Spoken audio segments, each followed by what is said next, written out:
early 20th century, it was considered immoral and embarrassing for middle and upper class women to smoke in public.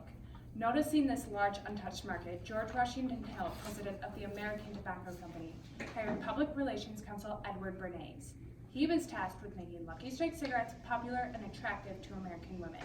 By staging a demonstration to frame cigarettes as a part of the growing feminist movement in the 1929 Easter Day Parade, Bernays mobilized newly empowered women across America to smoke, a triumph for the company that tripled cigarette sales. This campaign paved the way for other companies to begin targeting women in their advertising. Tragically, these campaigns have led to addiction, cancer, and many other serious health conditions that continue to impact women today. Bertha dear, can you close the window for me? The noise from outside is quite distracting. The crowds in New York have grown so much ever since the armistice 6 years ago, sir. The war has been very good for our sales. Including cigarettes and soldiers' rations was one of my more ingenious ideas. The war has inspired many great things, sir. Women can vote now, and there are more women in the workplace than ever. Well, that's not doing me any good. If women really want to be equal members of our great American society, they need to learn to smoke. Oh, but sir, women do smoke? My friend Susan, she's a flapper, and she smokes all the time. I meant women who are civilized members of society. The few women of class who do smoke only smoke privately. Where's the progress in that? No progress means no increase in sales. Well, I don't see how you can change that, sir. Well, Bertha dear, that is why I am president of the American Tobacco Company, and you are a secretary. I know that there's some way to get these women to buy cigarettes. That's why I've hired Edward Bernays. He calls himself a public relations counsel, and it seems like he might be able to help. Oh, and he should be here any minute now. Be a dear and go make sure he finds his way. If we can just crack that market, it'll be like opening a gold mine right in our front yard. Mr. Hill? Edward! Eddie. Can I call you Eddie? I'm gonna call you Eddie. Thank you for joining me, Eddie. My pleasure. Now, I've heard about your work with Woodrow Wilson and the Committee for Public Information. Getting the American public to support the war effort was quite the accomplishment. Thank you, sir. Although, I hope you haven't called me here to help advertise another war. No, I'm asking for something a little easier. Get the women of America to start smoking. Tobacco use among men has skyrocketed in the past couple of decades, but there's this pesky little taboo preventing women from smoking, keeping sales down. With all due respect, sir, are you certain that this plan is a good idea? You know they tried to pass a law against female smokers a few years back. Yes, there will be obstacles to overcome, but I've heard you're an advertising genius. I trust that you can do this for me. In 1925, Bernays created one of the first female-targeted slogans, "Reach for a Lucky instead of a sweet," connecting cigarettes to the growing American women's desire for a slimmer figure. While lesser-known brands had attempted small-scale campaigns in the past, Reach for a Lucky succeeded due to Bernays' tactic of tying cigarettes to a growing social trend. Advertisements depicted conventionally attractive women with exaggerated, overweight shadows, showing what would happen if they indulged with sweets instead of cigarettes. With these convincing images and a powerful slogan, the American Tobacco Company revenue rose by $32 million that year, with a sharp increase in Lucky Strike cigarettes. However, this triumphant profit increase was not enough to please George Washington Hill.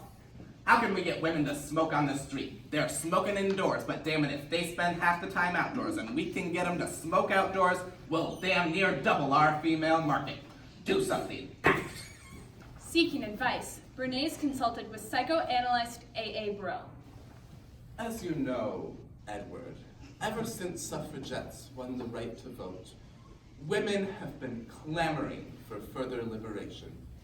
Cigarettes, which are equated with men, become torches of freedom in the hands of women. If a woman believes she's making a statement for her emancipation, she will begin to smoke. Taking Brill's advice to heart, Bernays devised a scheme that would directly tie smoking to the growing women's movement. First, he had his secretary, Bertha Hunt, send out a telegram to a dozen carefully selected debutantes. In the interests of equality of the sexes, and to fight a sex taboo, I and other young women will light another torch of freedom by smoking while strolling down Fifth Avenue Easter Sunday. Next, Bernays hired well-known activist Ruth Hale to promote the event. who was quoted in ads placed throughout the city. Women, light another torch of freedom. Fight another sex taboo. Finally, Bernays alerted the press, careful not to let anyone know that the American Tobacco Company was behind the march. On the morning of March 31st, 1929, Bertha Hunt stepped into the crowd and lit her torch. She and her fellow marchers were met with strange looks, but more importantly, camera flashes. I first got the idea for this campaign when a man on the street asked me to extinguish my cigarette because it embarrassed him. I talked it over with my friends and we decided it was high time something be done about the situation. And you didn't say anything connecting the march to the company. Nothing at all. I stayed right on script. I think it convinced the public beautifully, sir. And that's where you would be wrong, dear. The march went almost unnoticed. Even the letter Eddie sent out to newspapers didn't have the intended effect. What letter, sir? He wrote under the name of one of the debutantes, Nancy Hardin, but newspapers discounted our movement. But that doesn't matter, sir. Those articles written by men who take the privilege of smoking for granted. When women see what we've begun, they will join our cause. Precisely, dear. As long as newspapers are reporting on the issue, women who never would have touched a cigarette are going to light up because they find it empowering. Sales will be through the roof. Well, that's just marvelous. Thank you, Bertha. Oh, and Bertha, Yes, sir. make a note to give Eddie a raise. Due to Edward Bernays' work on the Torches of Freedom campaign, Lucky Strike cigarette sales tripled by 1930. Bernays continued to work for the American Tobacco Company for a couple of years before moving on to other successful ventures outside of the tobacco industry. Although women believed they had triumphed in their rebellion, the Torches of Freedom March did essentially nothing for the feminist movement. Bernays manipulated thousands of American women into smoking Lucky Strike cigarettes simply to benefit the American Tobacco Company. Taking inspiration from Edward Bernays' work, many tobacco companies began targeting women in their advertising. Slogans focused on empowerment, You've come a long way, baby. slimness, I'm a thinner. and femininity. Flowers on the outside, flavor on the inside. This advertising strategy caught on around the world and grew through the 20th century. Women are still one of the most frequently targeted groups in cigarette advertising, which has led to tragic health consequences.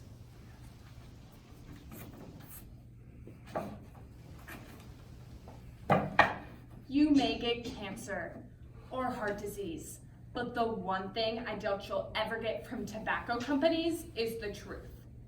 My name is Janet Sackman. In 1949, I was in an ad for Lucky Strike cigarettes. After the photo session, a tobacco executive advised that I start smoking so the ads would look more natural.